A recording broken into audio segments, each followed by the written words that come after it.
지은호가 봉투를 받던 그 순간 모든 게 시작됐습니다. 아니, 정확히는 끝의 시작이었죠. 고성이가 건넨 봉투 안에는 10억짜리 수표가 들어 있었는데요.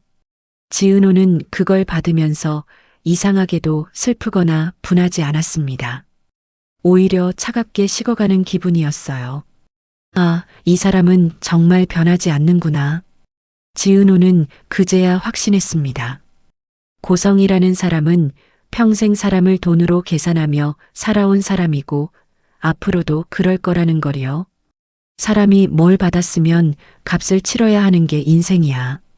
고성이의 그 말은 사과가 아니었습니다. 정산이었죠.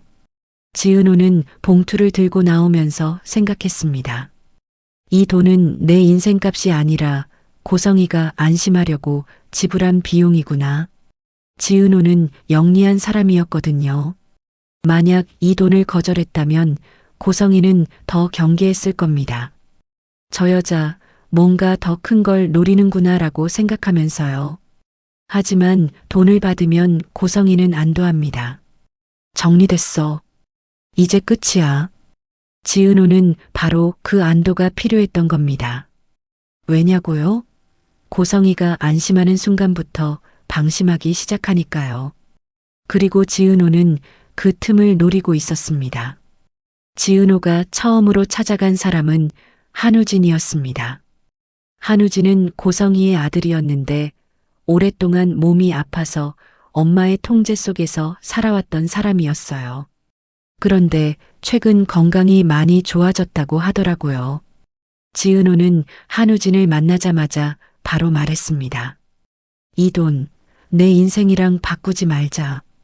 이건 당신 엄마한테 받은 돈이야. 그러니까 엄마 방식으로 쓰면 안 돼. 한우진은 지은호의 눈을 보면서 무언가를 느꼈습니다. 이 사람은 복수하려는 게 아니라 기록하려는 거라는 거요. 지은호가 말하는 기록은 단순한 메모가 아니었습니다. 날짜, 금액, 말이 바뀐 순간들, 태도의 변화까지 나중에 그런 적 없다고 발뺌하지 못하게 만드는 증거들이었죠. 한우진은 그제야 웃었습니다. 예전이었다면 엄마가 알면 안 되잖아라고 말했을 텐데 이제는 달랐습니다. 이거 내가 책임질게. 그 한마디가 의미하는 건 몸이 회복됐다는 게 아니었습니다. 자기 인생에 대한 결정권을 되찾았다는 선언이었죠. 지은호는 조용히 웃었습니다. 그래, 이제 내 인생이다. 한편 박성재는 회사에서 이상한 징조들을 감지하고 있었습니다. 박성재는 박진석의 아들이었지만 고성이의 의부사들이기도 했거든요. 최근 회사 내부에서 자기가 지시하지 않은 보고서들이 올라오고 자기 이름으로 된 책임만 남고 성과는 다른 쪽으로 흘러가는 걸 느꼈어요. 박성재는 바보가 아니었습니다. 이건 견제가 아니라 제거 수순이구나. 박성재는 조용히 움직였습니다. 먼저 오래된 임원 한 분을 찾아갔어요. 박진석과 함께 회사를 키워온 분이었죠. 제가 빠진 회의 자료 혹시 따로 보신 적 있으세요? 그거 고성의 이사장님 쪽에서 따로 정리해서 돌리시던데요. 그 한마디로 박성재는 확신했습니다. 자기를 몰아내려는 판이 짜여 있다는 걸요. 박성재는 회사 내부 결제 로그를 하나하나 확인했습니다. 날짜가 미묘하게 앞당겨져 있고 순서가 바뀌어 있고 누락된 보고서들이 있었어요.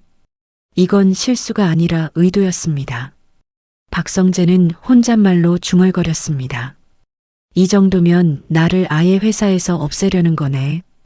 고성이가 박성재를 불렀을 때 박성재의 태도는 예전과 달랐습니다. 요즘 너무 앞만 보고 달리는 것 같아서 집안 분위기도 좀 살펴야 하지 않겠니? 예전 같았으면 고개를 숙였을 겁니다. 하지만 박성재는 웃으며 답했어요. 그래서 더 열심히 해야죠. 고성이의 눈이 잠깐 흔들렸습니다. 뭔가 달라졌다는 걸 본능적으로 느낀 거죠. 박성재는 회사의 공식 절차를 이용하기 시작했습니다. 외부 감사 리포트를 요청하고 자회사성과 비교 자료를 제출하고 내부 컴플라이언스 점검을 진행했어요. 이 모든 게 공식적인 절차였기 때문에 고성이는 막을 명분이 없었습니다. 그리고 이때 이수빈이 움직였습니다.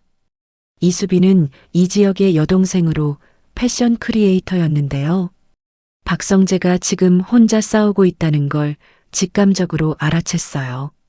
이수빈은 자기 방식대로 도왔습니다. SNS에 아주 사소한 글을 올렸죠. 요즘 일을 제대로 하려는 사람들이 왜 이렇게 힘들어질까요? 특정 이름은 없었지만 반응은 즉각적이었습니다. 댓글이 달리고 공유가 늘고 이야기가 번졌어요. 고성이는 이 흐름을 보면서 직감했습니다. 저 애들이 나를 향해 여론을 만들고 있구나.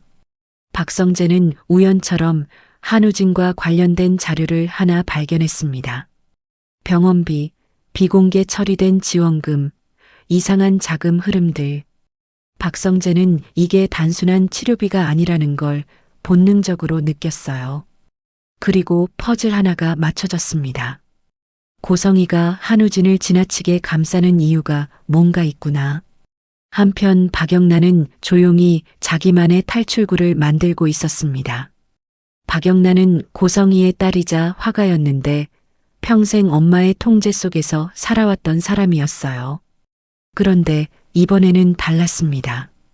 혼자가 아니었거든요. 이지환이라는 운전기사 겸 보디가드가 조용히 옆에서 힘이 되어주고 있었습니다. 박영라가 그린 웹툰은 복수가 아니라 기록이었습니다. 높은 탑에 갇혀 바깥 세상을 선택해 본 적 없는 여자 이야기. 머리카락이 아니라 기록으로 묶여있는 현대판 라푼젤이었죠. 사람들은 이 이야기에 열광했습니다. 이거 실화 아니에요? 엄마가 딸 인생 설계하는 이야기 같아요. 읽는데 숨 막혀요. 박영란은 처음으로 자기 손으로 만든 결과를 봤습니다.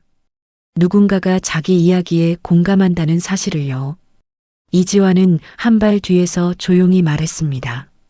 지금 중요한 건 내가 뭘 그렸는지가 아니라 내가 그렸다는 사실이야. 박영란은 그 말의 의미를 나중에야 이해하게 됩니다. 이 웹툰이 작품이 아니라 증거가 될 수 있다는 걸요. 고성이가 그 웹툰을 본 건 우연이었습니다. 지인의 태블릿 화면에 잠깐 떠 있었을 뿐이었죠. 요즘 이거 난리야. 엄마들이 제일 싫어하는 이야기래. 고성이는 웃으며 화면을 봤습니다. 그리고 딱 3컷을 보는 순간 손이 멈췄어요. 딸의 일기를 엄마가 대신 정리하는 장면, 너를 위해서라는 말로 선택을 빼앗는 장면, 가리고 마지막 컷. 내 인생은 내 기록이 아니었다. 고성이는 그날 밤 잠들지 못했습니다. 이 웹툰이 너무 구체적이었거든요. 고성이가 평생 해왔던 말과 너무 닮아 있었습니다. 그리고 지은호의 회사로 우편 하나가 도착했습니다. 봉투에는 딱 한 줄만 적혀 있었어요. 기록은 지워지지 않습니다. 안에는 서류 몇 장이 들어 있었습니다. 오래된 병원 기록, 보호자 서명이 2번 바뀐 문서, 날짜가 겹치지 않는 출생 기록. 지은호는 한 장 한 장 넘기다가 손을 멈췄습니다. 이 기록들은 누군가가 의도적으로 관리했던 흔적이었거든요. 고성이는 불안해지기 시작했습니다. 한우진의 변화, 박영라의 웹툰, 지은호의 움직임, 박성재의 태도, 모든 게 한 방향으로 흐르고 있다는 느낌. 통제하지 못한 영역이 생겼다는 걸 깨달았죠. 고성이는 박영라를 불렀습니다. 예전처럼 부드러운 말투로 시작했지만 끝은 늘 같았어요. 그만해. 지금 멈춰. 그런데 박영란은 이번엔 고개를 저었습니다. 이건 제 일이에요. 고성이의 얼굴에서 순간 표정이 사라졌습니다. 분노도 비웃음도 아니었어요. 당황이었습니다. 고성이는 처음으로 깨달았습니다. 이 아이들은 더 이상 자기 손 안에 있지 않다는 걸요. 한우진의 회복은 숫자보다 태도로 먼저 드러났습니다. 숨소리가 달라졌고 눈빛이 흔들리지 않았고 무엇보다 예전처럼 엄마 눈치를 보지 않았거든요. 한우진은 병실이 아니라 자료실로 갔습니다. 본인 이름으로 된 의무 기록, 비공개 처리된 서류, 후원 명목으로 들어온 자금 내역. 한우진은 하나씩 확인했어요. 그리고 이상한 점을 발견했습니다. 병이 가장 악화되던 시기, 모든 결정은 본인 동의 없이 진행되어 있었다는 사실. 한우진은 처음으로 자기 인생을 의심했습니다. 내가 아팠던 건 사실인데 그 이후의 선택도 정말 내 선택이었을까? 지은호는 한우진을 설득하지 않았습니다. 다만 이렇게 말했죠. 내가 약해 보여서 아무도 안 믿어준 게 아니라 내가 약해 보이길 원했던 사람이 있었던 거야. 한우진은 그 말을 듣고 처음으로 고개를 들었습니다. 한우진은 회복 이후의 능력을 보여주기 시작했습니다. 몸만 회복한 게 아니었어요. 언어 감각, 기억력, 숫자, 처리, 전략적 사고. 병으로 멈춰있던 능력이 한꺼번에 돌아왔습니다. 고성이는 이 변화를 본능적으로 알아챘고 더 조급해졌어요. 이제 회사 들어가야지. 회장님 밑에서 배우면 돼. 넌 아직 혼자 결정할 단계 아니야. 한우진은 고개를 저었습니다. 회사 안 들어가요. 뭐라고? 회사 말고 내가 할 일 있어요. 고성이의 얼굴이 굳었습니다. 한우진의 선택은 도망이 아니었거든요. 한우진은 차분하게 말했어요. 내 이름으로 된 기록, 내가 직접 정리할 거예요. 고성이는 그 말의 의미를 즉시 알아들었습니다. 한우진에 관한 모든 기록은 고성이가 가장 통제해온 영역이었으니까요. 그리고 어느 날 한우진이 아무에게도 알리지 않고 회사에 나타났습니다. 미국에 있는 줄만 알았던 아들, 여전히 약한 몸일 거라 생각했던 아들. 그 한우진이 박진석 앞에 서 있었어요. 수척하지도 않고 도움이 필요해 보이지도 않았습니다. 한우진은 먼저 고개를 숙였습니다. 갑자기 와서 죄송합니다. 박진석은 아무 말도 하지 못했습니다. 놀라움도 있었고 그보다 더 큰 건 이해되지 않는 위화감이었어요. 왜 나는 이 아이가 여기 있는지도 몰랐을까? 고성이가 말을 끼어들려는 순간 한우진이 먼저 입을 열었습니다. 아버지, 저 한국에 들어온 지 좀 됐습니다. 짧은 말이었지만 회의실 분위기가 금세 긴장됐어요. 박성재는 그제야 동생을 제대로 봤습니다. 예전처럼 숨기거나 피하는 눈빛이 아니었어요.